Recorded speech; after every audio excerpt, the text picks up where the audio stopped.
Nomine Patris et Filii et Spiritui Sancti. Amen. Next Sunday is Advent. So today is the last Sunday of the year, and so we're hearing about the end of time. And whether we will be in the end time, when Jesus will return, when all these horrible things will happen, nonetheless, we're in November remembering death. So sooner or later, our death will arrive, for sure. So whether or not it will happen, the end of the world will come, the Antichrist will reign, and then Jesus will come back in glory, we also are going to have our own end when we die, sooner or later. It's hard to know when and how the second coming of Christ will come. Studied Revelations very well. We read the Gospel, talks about all these things, the sun stopping shining, the moon stops shining, stars falling out of heaven, and chaos. And in Revelation talks a lot about the Antichrist and the false prophets. One thing I was studying last night, a book on Revelation, it was very interesting what it said, that some of the false prophets have been like Karl Marx. Karl Marx promised a utopia here on earth without God. He said if we get rid of God, we kill off all the rich, take all the land away from them, we get rid of religion, kill all the priests, close the churches, and if the state controls everything, everything will be perfect. Everybody will have money, everybody will have work, everybody will have food. Everything will be perfect without God. And that is a false prophet, because what happened? The Russians became poorer and poorer, more and more alcoholics, more and more corruption, more and more deaths. Under Karl Marx's false prophecy of happiness and wealth without God and without the Catholic faith, there have been 125 million people killed under Marxism, communism.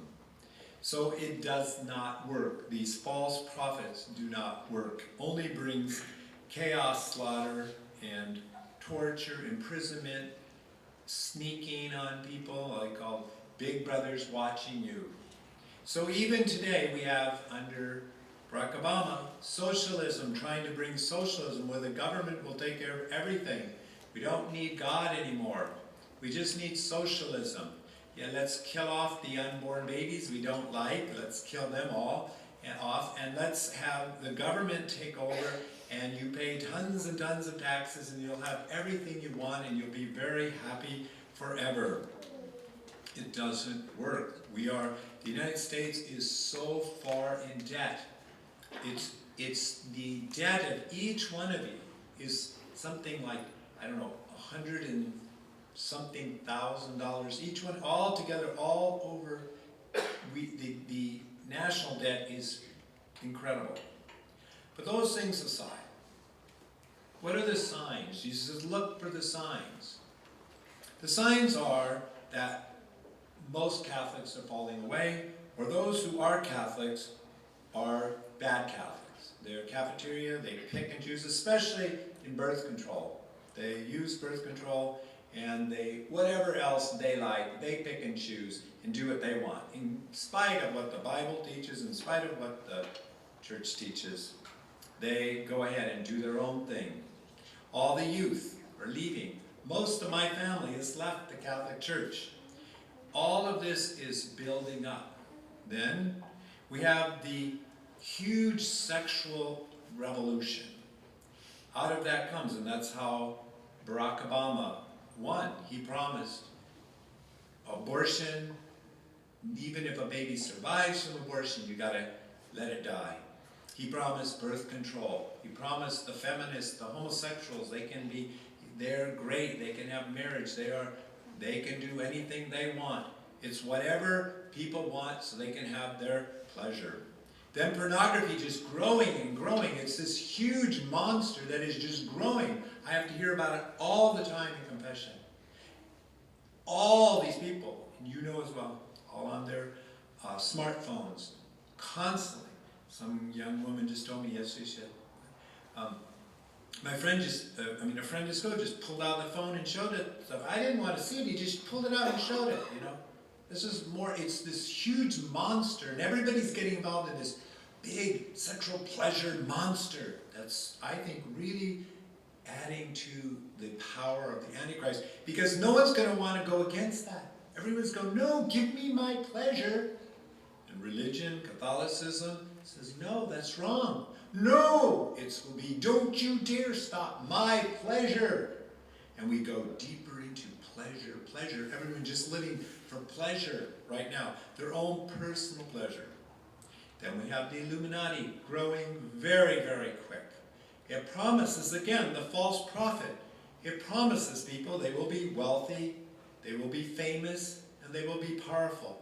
And the young people want it. And the young people are selling their souls to the devil. I hear it over and over again, too.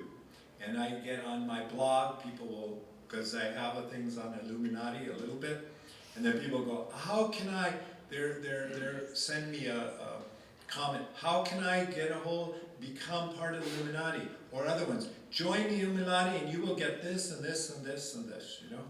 So they sign in their own blood, selling their soul to the devil.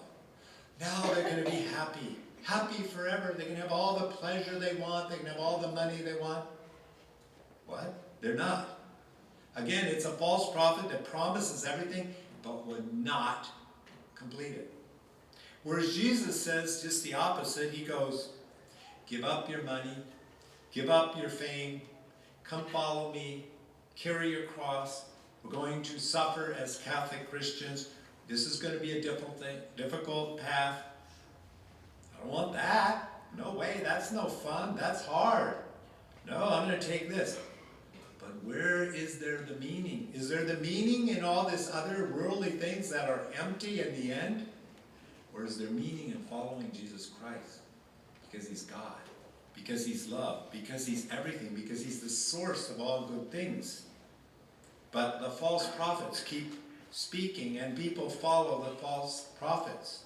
And Jesus keeps speaking, and people go, no, I reject Jesus because that's a hard path. That's not fun. I can't have pleasure. I can't do what I want. And so people go with. So the Antichrist is not here yet. People say Barack Obama's the Antichrist. I don't think he's the Antichrist. But we do know that the environment is setting up. Things are developing that way. More and more violence, more and more crime, more and more deception, more and more problems, more and more divorce, more and more people not ever getting married, more and more people having children and then with other people more and more poor children having step parents or if anyone, more and more single mothers, more and more poverty, more and more problems. It's all building. It's all going. And let's look for the Messiah. Let's get someone to take care of us. It was extremely scary when Barack Obama was coming out of nowhere. He came out of nowhere. And everybody's going, the Savior. Barack Obama's the Savior. They would literally put that on. They literally believed it. He went to Europe. Everyone, wow, the huge gatherings for Barack Obama. What a Savior. He's not a savior. He kills all the unborn babies. He allows and promotes immorality. He has got all his corrupted people working behind him. But really, he's just a pawn. A pawn in the powerful, wealthy people like Soros and people like that of the world. A pawn in the Masons and the big bankers, all that. He's just one of their pawn, one of their persons. That's how the false prophets do it. They just use you and then throw you out when you're not needed anymore. Jesus Christ, the true prophet, the true God, he invites you the hard way, the way that few people will go, but he never rejects you. He always loves you. He'll be there. He'll cover your back from the devil, from the evil, from bad people. So, what does it do, or how do we react to this? How do we think about it? All we know is we need to humbly submit ourselves to Jesus Christ and his laws and the church's laws. We need to be humble and not be afraid. And the good thing is, when the Antichrist comes, it will be over. This is the greatest news. Once that last battle, once that last deception, once the last persecution and torturing and imprisoning and killing of Catholics happens, then it's the end. Jesus Christ reigns forever. The evil are all in hell, and the good are all in heaven forever. And I'm looking forward to that, because this is painful when you are trying to follow Jesus Christ, and you love him, and you love your church, and you just drive around on the streets, drive by schools, drive by places, see things, hear confession, you go, whoa, this is a horrible time. But Jesus will come. Jesus will save the elect. It says the elect. God is going to shorten the time for the sake of the elect. What does the elect mean? It means only the few that have been chosen. The few that have been faithful to Jesus Christ. So you too, are you going to be faithful to Jesus Christ or to the world?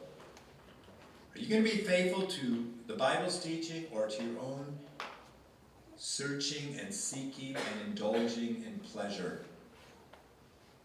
Who do you believe? Is the false prophet of pleasure seeking going to be there for you for all eternity? Jesus will. Nomine Patris et Filii et Spiritui Sancti. Amen.